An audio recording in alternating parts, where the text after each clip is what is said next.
После изгнания Шамхала из Газикумуха и распада Газикумухского шамхальства на шамхальство Тарковское, ханство Газикумухское и некоторые другие княжества и вольные общества, в 1640 году на первое место в Газикумухском ханстве выходит должность халклаучи, дословный перевод с лакского «представитель народной власти». Но следует отметить, что Гасан аль-Кадари относительно этого статуса пишет следующее. Род дагестанского шамхала, поставленного в Газикумуха в эпоху Абу Муслима, да помилует его Всевышний.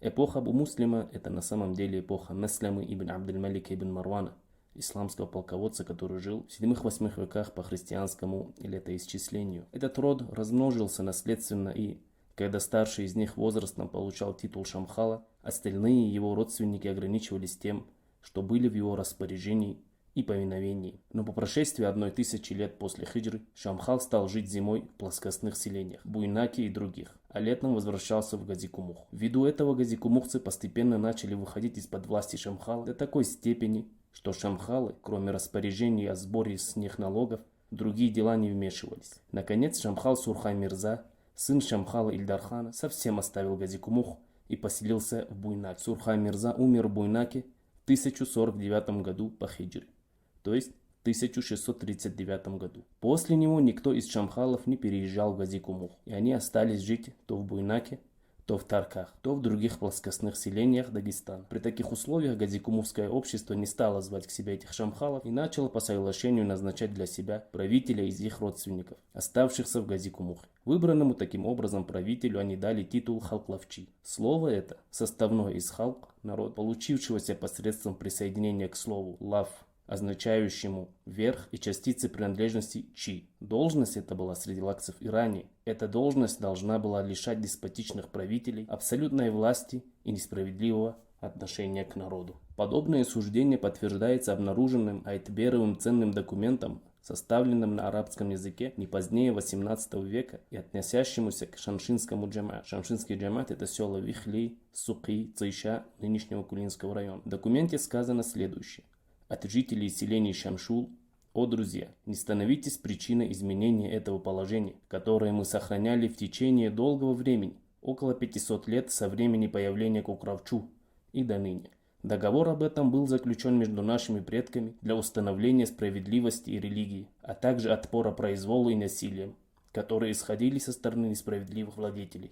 Официально высшим органом управления государством Газикумуха считался Кат, что означает народ или всенародное собрание, но фактическими обладателями власти были Катнил-Кунисса, старейшины всенародного собрания или совет старейшин. Это всенародное собрание созывалось нечасто, а именно при решении всеобщих вопросов, как объявление войны, заключение мирного договора, созыва войска для отпора врагам и так далее. Вопрос созыва всенародного собрания решался также Советом старейшин. В дальнейшем Совет старейшин узурпировал право выбора.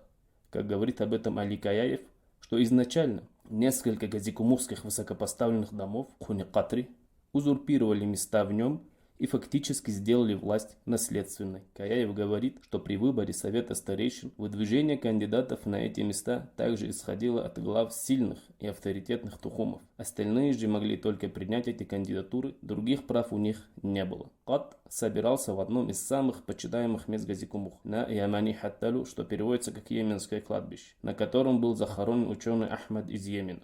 Смерть старого халклавчи Алибека, который пережил обоих своих сыновей, Сурхая и Гирея, повлекла за собой неизбежную борьбу за место, которое он занимал. Переход власти в данной ситуации оказался тяжелым процессом в силу отсутствия четкого регламента наследования, кроме общепринятого права старшинства в Тухуме, то есть в роду. Само выражение таит в своем чреве жесткую борьбу за власть в будущем, как это предшествовало при возведении на шамхальский трон Адиль-Гирея во второй половине 16 века. И это несмотря на то, что Шамхал утверждался в Газикумухе съездом дагестанских феодалов. Власть манит к себе, и если даже нет открытой борьбы, то за кулисами она неизбежно ведется. Поэтому первые же попытки передачи власти привели к жесткой борьбе за нее. Сам порядок избрания на эту должность описан в Али Каяева. Как говорит Каяев, власть передавалась старшему в роду, поэтому все 7 братьев и их высокомерная мать считали, что должность халклавчи им обеспечена, и только ждали смерти хан Алибека. Эти братья были очень дружны между собой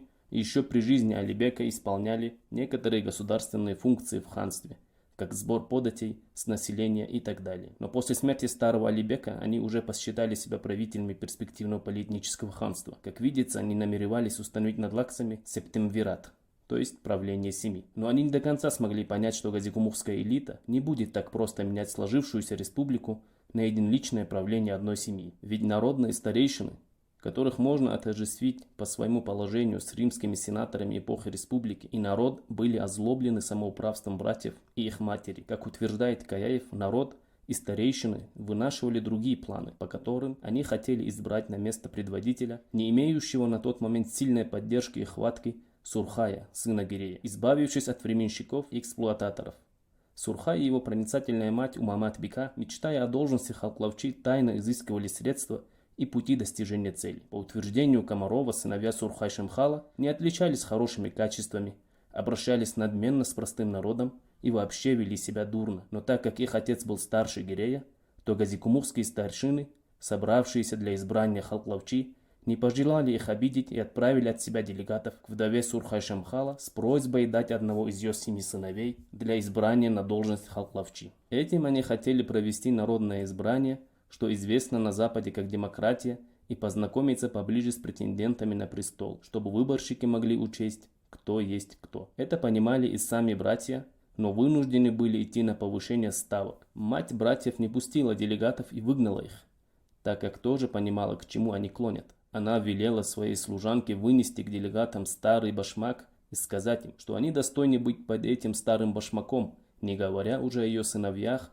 что говорит о том, что в семье братьев всю эту процедуру избрания, даже если бы она была формальна, решили проигнорировать.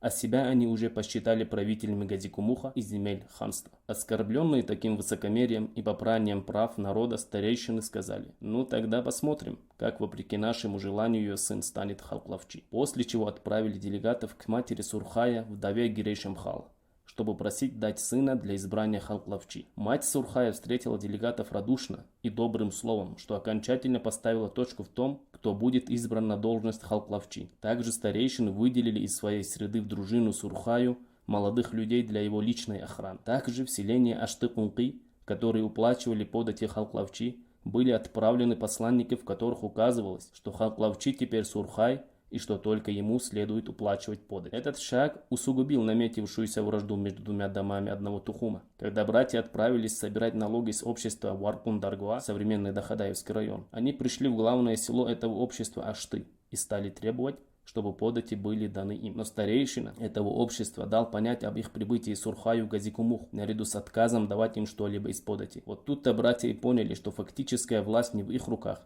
и что она стремительно уходит от их дома к дому Сурхая. После этого они решили убить Сурхая. Но, узнав о планах братьев убить Сурхая, жители Газикумуха напали на дома братьев, но те успели убежать. Оставшиеся в живых из них не оставляли мысли об убийстве своего двоюродного брата Сурхая и мужа их сестры, и в один из дней устроили ему засаду. Между Сурхаем и его людьми с одной стороны и братьями и их людьми с другой стороны случилось сражение. В этом сражении получился поединок между Сурхаем и его двоюродными братьями. Как раз в этом поединке он и потерял кисть своей руки, вследствие чего его стали назвать Чулак Сурхай, что на лакском означает «однорукий Сурхай». Битва эта произошла по одним сведениям в селении Кунки, а по другой версии возле Мискинджа. Этот поединок показывает личное мужество и храбрость Сурхайхана I, ибо он, во-первых, принял неравный бой, а во-вторых, сразился в поединке с несколькими людьми одновременно и вышел победитель, убив нескольких из них и обратив в бегство других. Примечателен тот факт, что жена Сурхай-хана была сестрой этих братьев, некоторых из которых он убил, а других обратил в бегство. Она еще до этих трагических событий родила Сурхаю сына Мухаммад-хана, который станет следующим ханом Газикумухского ханства. Но после всего этого Сурхай счел невозможным находиться в браке с женщиной,